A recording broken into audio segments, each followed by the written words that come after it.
Hola, ¿qué tal? Muy buenos días, tengan compañeros y profesora. Mi nombre es Cordero Guerrero José Miguel y el día de hoy les voy a hablar acerca de la integración económica de Europa. A manera de introducción, tenemos que la integración económica europea es uno de los procesos más importantes en la historia moderna, pues representa el esfuerzo conjunto de varios países para alcanzar la estabilidad política, el desarrollo económico y la cooperación regional. Surgió después de la Segunda Guerra Mundial, con el objetivo de evitar nuevos conflictos y fortalecer las economías europeas mediante la unión y el libre comercio.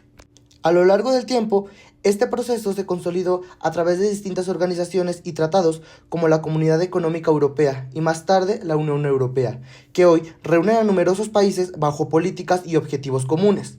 La creación del euro, la aplicación de políticas agrícolas y la libre circulación de personas y de mercancías son algunos ejemplos del alto nivel de integración que fue alcanzado. Como punto número 1 tenemos las organizaciones que participaron en el proceso de integración europea a partir de la Segunda Guerra Mundial. Ahora les hablaré un poco del contexto histórico general. La Segunda Guerra Mundial dejó una Europa en una situación de devastación total. Entre 1939 y 1945, las principales potencias europeas habían destruido sus economías, su infraestructura y millones de vidas. El continente estaba dividido ideológicamente entre bloques. El bloque occidental, que estaba liderado por Estados Unidos, y el bloque oriental, que estaba dominado por la Unión Soviética. Frente a esa realidad surgió una conciencia colectiva. Europa solo podría evitar futuras guerras si aprendía a cooperar política y económicamente. De esa idea nació el concepto de integración europea, que implicaba ceder parte de la soberanía nacional para construir instituciones comunes. La primera organización que les hablaré es el Plan Marshall y la creación de la OESE. En 1947, el secretario de Estado estadounidense George Marshall propuso un plan de ayuda para la reconstrucción de Europa. Este plan oficialmente se llamaba Programa de Recuperación Europea, donde proporcionó miles de millones de dólares en créditos, maquinarias y alimento. Para administrar esa ayuda, en 1948 se fundó la Organización Europea de Cooperación Económica, con sede en París. Su misión fue coordinar la utilización de los fondos del Plan Marshall y fomentar la cooperación económica multilateral.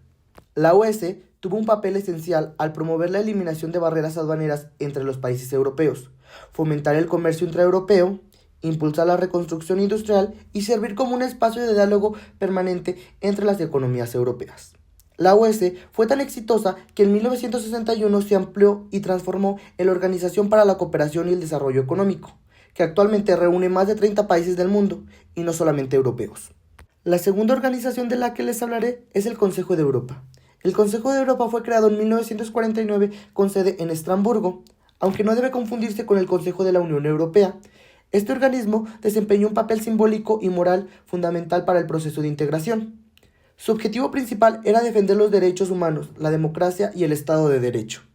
El Consejo de Europa elaboró el Convenio Europeo de Derechos Humanos en 1950, uno de los documentos legales más importantes de la historia moderna, que creó el Tribunal Europeo de Derechos Humanos, con jurisdicción sobre los Estados miembros. Su existencia ayudó a consolidar un espacio político europeo basado en valores comunes y condiciones indispensables para la futura integración económica y monetaria. Ahora les hablaré de la Comunidad Europea del Carbono y del Acero. Esta representó el primer paso institucional hacia la integración económica de Europa.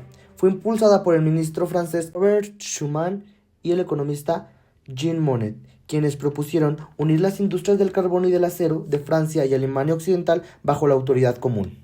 El Tratado de París en 1951 dio origen a esta comunidad, firmada por 6 países: Francia, Alemania Occidental, Italia, Bélgica, Países Bajos y Luxemburgo. Sus objetivos principales eran controlar conjuntamente la producción de carbono y el acero, evitar futuras guerras entre Francia y Alemania y establecer un mercado común de estos productos eliminando los aranceles. Esta organización fue una revolución política porque por primera vez los estados europeos cedieron parte de su soberanía a una institución supranacional común. Fue, por así decirlo, un laboratorio del modelo institucional que luego adoptaría la Unión Europea. Prosigamos con la Comunidad Económica Europea. En 1957, los mismos 6 países firmaron el Tratado de Roma, creando la Comunidad Económica Europea. Esta nueva comunidad representó un salto cualitativo respecto a la Comunidad Europea del Carbono y el Acero. Ya no solamente se trataba de sectores industriales específicos, sino de la totalidad de las economías.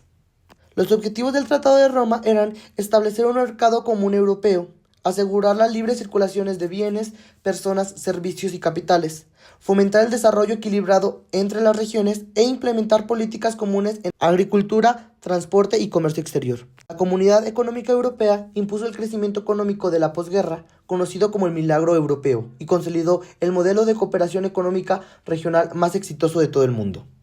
Para finalizar, tenemos la Asociación Europea de Libre Comercio. No todos los países europeos aceptaron el modelo supranacional de la Comunidad Económica Europea. El Reino Unido, por ejemplo, temía perder soberanía. Por eso, junto con otros países como Suecia, Noruega, Dinamarca, Suiza, Australia y Portugal, se creó en 1960 la Asociación Europea de Libre Comercio. Las principales diferencias con la Comunidad Económica Europea era que la Asociación Europea de Libre Comercio promovía el libre comercio pero sin instituciones políticas comunes, además de que su integración era puramente económica, no política.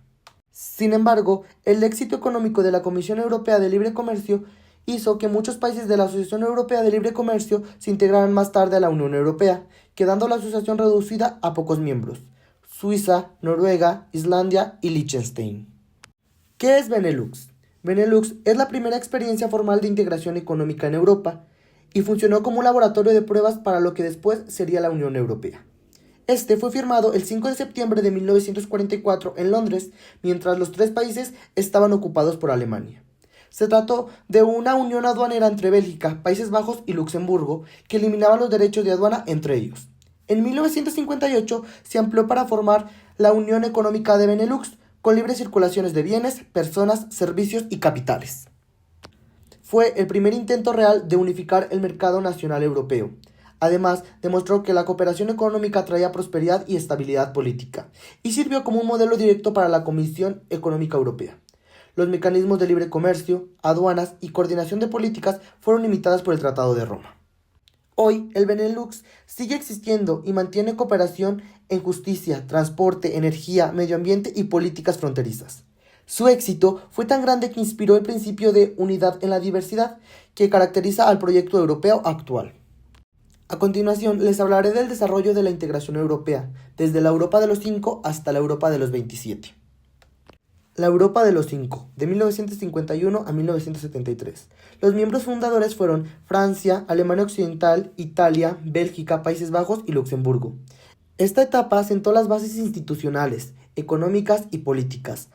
Además, se consolidó el mercado común y se inició la política agrícola común. Durante estos años se vivió un crecimiento económico sin precedentes, con una mejora notable del bienestar social y la reconstrucción total de la Europa occidental. La Europa de los 9, 1973. Los nuevos miembros eran Reino Unido, Irlanda y Dinamarca. La Comisión Económica Europea se convirtió en una potencia económica mundial. Sin embargo, en los años 70 se enfrentó a desafíos como la crisis del petróleo, que afectó el crecimiento económico y generó inflación. La Europa de los 10, 1981. Se incorpora Grecia, consolidando el bloque en el Mediterráneo. Su incorporación fue simbólicamente importante, ya que representó la reconexión de la cuna de la democracia con la Europa democrática moderna. La Europa de los 12, 1986. Se unen España y Portugal, recién salidos de dictadura.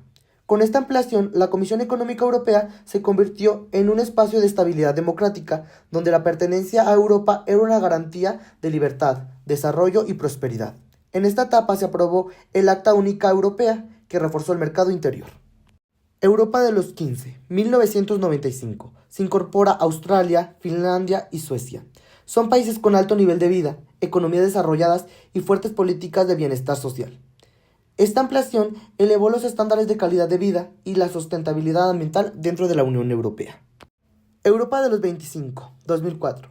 10 países de Europa Central y del Este se incorporan: Polonia, Hungría, República Checa, Eslovaquia, Eslovenia, Lituania, Letonia, Estonia, Chipre y Malta. Fue la mayor ampliación en la historia europea, resultado de la caída del comunismo y el fin de la Guerra Fría. Además, representó el reencuentro de la Europa dividida. Europa de los 27, 2007. Ingresó Rumania y Bulgaria.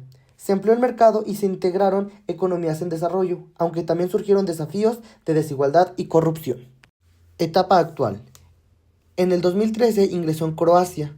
En 2020, Reino Unido se retira de la Unión Europea, dejando nuevamente 27 miembros. Hoy, la Unión Europea sigue siendo la mayor unión económica del mundo, con más de 450 millones de habitantes y una economía combinada superior a los Estados Unidos en varios sectores. Ahora les hablaré de los tratados que le dieron origen a la integración económica europea. A lo largo del proceso de integración europea, varios tratados fueron determinantes para dar forma a lo que hoy conocemos como la Unión Europea. Cada uno de ellos representó un paso clave en la consolidación institucional, económica y política del continente. Los más importantes son los que les mencionaré a continuación, los cuales marcaron etapas decisivas en la evolución del proyecto europeo. El Tratado de Roma. El Tratado de Roma fue firmado el 25 de marzo de 1957 por los 6 países fundadores: Francia, Alemania Occidental, Italia, Bélgica, Países Bajos y Luxemburgo. Dio nacimiento a la Comunidad Económica Europea y a la Comunidad Europea de Energía Atómica. Su principal propósito fue establecer un mercado común que eliminara las barreras arancelarias y fomentara la libre circulación de bienes, servicios, capitales y personas. Además, introdujo políticas comunes como la política agrícola común para garantizar el desarrollo equilibrado de los sectores productivos y las regiones europeas. El Tratado de Roma es considerado el punto de partida de la integración económica europea moderna, ya que sentó las bases jurídicas e institucionales sobre las que se edificó la futura Unión Europea. También promovió la paz y la prosperidad económica, demostrando que la cooperación podría sustituir a la rivalidad que había caracterizado a la Europa durante siglos. El Tratado de Maastricht. El Tratado de Maastricht fue firmado el 7 de febrero de 1992 y entró en vigor en 1993. Fue el instrumento de transformación de la Comunidad Económica Europea en la actual Unión Europea. Representó un salto cualitativo al pasar de una cooperación económica a una unión política, monetaria y social. Entre sus principales innovaciones destacan la creación de la Unión Económica Monetaria, que sentó las bases para el euro, la introducción de la ciudadanía europea, que otorga derechos públicos y de libre circulación a todos los ciudadanos de la Unión Europea, y la ampliación de la cooperación en temas de política exterior, seguridad y justicia. Su importancia radica en que consolidó una Europa con identidad común, capaz de actuar unida por el ámbito internacional y de profundizar en la integración interna. Gracias a este tratado, Europa se convirtió en un bloque no solamente económico, sino también político. El Tratado de Niza. El Tratado de Niza fue firmado el 26 de febrero del 2001 y vigente desde el 2003. Tuvo como principal objetivo reformar las instituciones europeas para prepararlas ante la gran ampliación de la Europa Central y del Este. Modificó la composición y el número de votos en el Consejo Europeo, ajustó el tamaño de la Comisión Europea y del Parlamento Europeo y mejoró los mecanismos de toma de decisiones. Su importancia fue clave ya que permitió la incorporación de 10 nuevos países en el 2004, garantizando una estructura institucional funcional y representativa en la Unión Europea, más amplia y diversa. En resumen, el Tratado de Niza fue una actualización necesaria para asegurar la gobernabilidad y la eficiencia del sistema europeo. De la misma manera, les hablaré de la armonización de políticas. La armonización de políticas dentro de la Unión Europea es un proceso mediante el cual los Estados miembros coordinan sus estrategias económicas, sociales, monetarias y sectoriales para lograr coherencia y equilibrio en el desarrollo del bloque. Este proceso busca evitar grandes desigualdades entre países y garantizar que todos los miembros se beneficien de manera equitativa del mercado común. La armonización no implica que cada país pierda su soberanía, sino que adapte normas y objetivos comunes, asegurándose que las políticas nacionales sean compatibles con los intereses colectivos de la Unión. De esta forma, la Unión Europea mantiene su diversidad política y cultural, pero con una estructura económica y social integrada. Este esfuerzo de coordinación se refleja principalmente en dos políticas fundamentales: la política monetaria común y la política agrícola común, aunque también se extienden a políticas de transporte, medio ambiente, energía, empleo, desarrollo regional, etc. Política monetaria común. La política monetaria común constituye uno de los pilares más relevantes de la integración económica, ya que unifica la gestión del dinero, los precios y la estabilidad financiera de los países que conforman la zona euro. Su implementación es responsabilidad del Banco Central Europeo, creado en 1998 y con sede en Alemania. El Banco Central Europeo actúa de manera independiente de los gobiernos nacionales y tiene como objetivo central mantener la estabilidad de los precios, lo que significa controlar la inflación y evitar fluctuaciones bruscas en el valor del euro. Esto es crucial para que las economías europeas puedan crecer de manera sostenida, con finanzas públicas equilibradas y mercados estables. Los principales objetivos y funciones del Banco Central Europeo son mantener la estabilidad de precios, busca mantener la inflación cerca, pero por debajo del 2% anual. Coordinar las políticas monetarias nacionales. Los países que usan el euro deben seguir las decisiones del Banco Central Europeo sobre tasas de interés y ofertas monetarias. Garantizar la solidez del sistema financiero. Supervisa a los bancos europeos a través de mecanismos únicos de supervisión creados tras la crisis financiera del 2008. Emitir el euro. El Banco Central Europeo es el único organismo autorizado para emitir monedas en los países de la eurozona. Un ejemplo de esta política es que durante la crisis financiera del 2008, el Banco Central Europeo redujo las tasas de intereses a nivel históricamente bajos e implementó programas de compra de bonos para estimular la economía. Asimismo, durante la pandemia del COVID-19, creó programas de compra de emergencia pandémicas que tenía como objetivo proteger el empleo y apoyar a la recuperación económica. La política agrícola común. La política agrícola común es una de las políticas más emblemáticas y antiguas de la Unión Europea, creada oficialmente en 1962.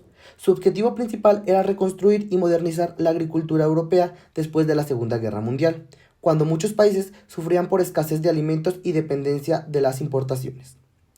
La política agrícola común nació como una herramienta para garantizar la seguridad alimentaria, estabilizar los mercados agrícolas y ofrecer ingresos justos a los agricultores. Con el paso de las décadas ha evolucionado hacia un enfoque más sostenible y ambiental, promoviendo prácticas ecológicas y el desarrollo rural. Sus objetivos principales son asegurar una producción agrícola suficiente para abastecer a los ciudadanos europeos. De la misma manera busca garantizar un nivel de vida digno para los agricultores, que tradicionalmente eran del sector más vulnerable de la economía. De la misma manera busca mantener precios razonables y estables para los consumidores.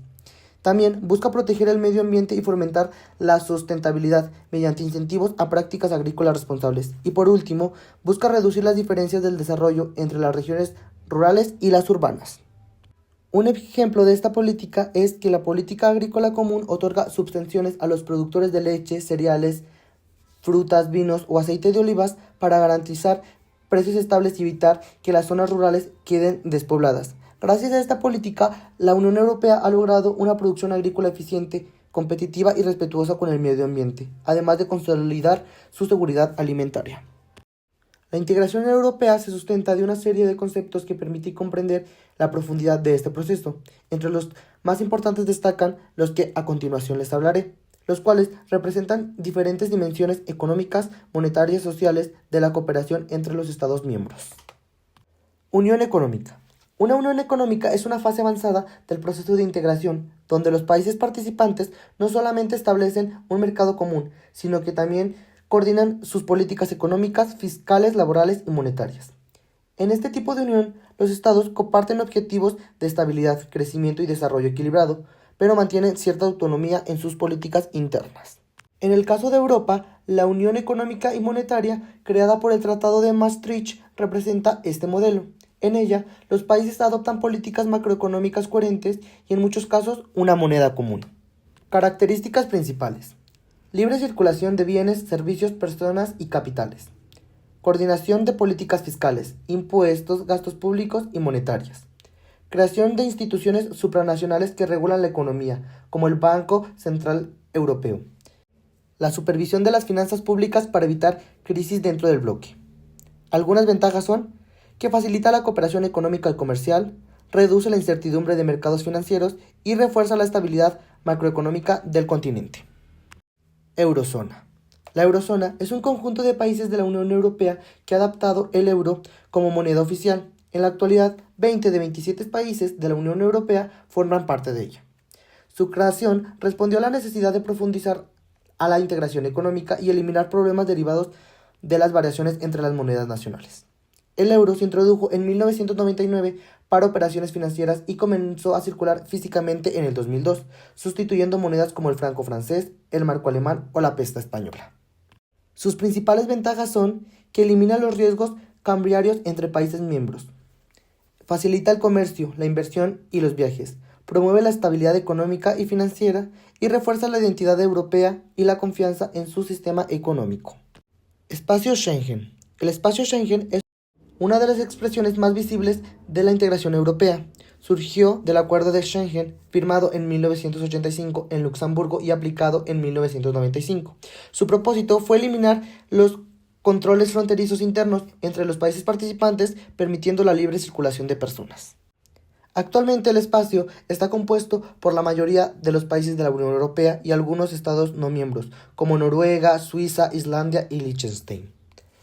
Algunos de los beneficios es que permite viajar sin pasaporte ni revisiones fronterizas entre los países miembros, facilita el turismo, el comercio y la cooperación laboral. De la misma manera fortalece el sentimiento de ciudadanía europea y estimula el desarrollo económico mediante la movilidad laboral.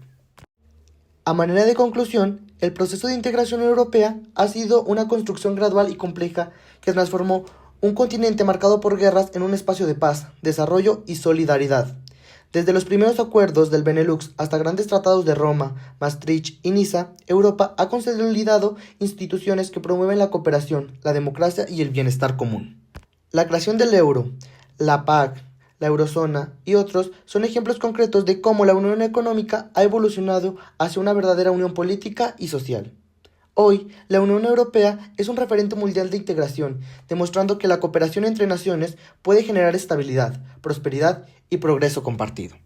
Desde mi perspectiva, considero que el proceso de integración europea es un ejemplo extraordinario de cómo la cooperación económica puede generar estabilidad y desarrollo entre países con historias, lenguas y sistemas políticos distintos.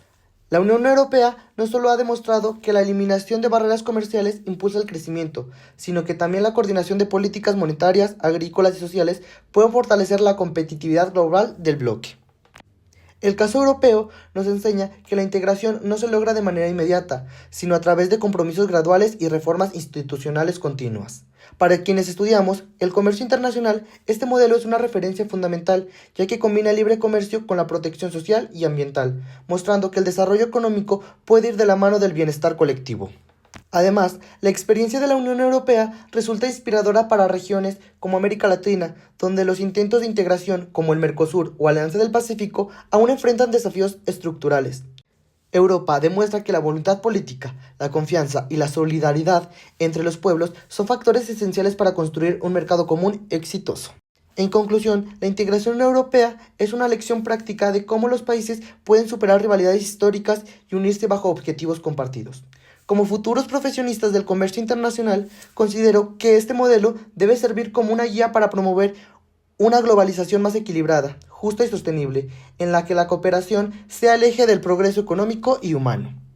Estas serían mis referencias bibliográficas, por si alguno tiene una duda puede consultar. Y esto sería todo de mi parte, chicos, muchísimas gracias.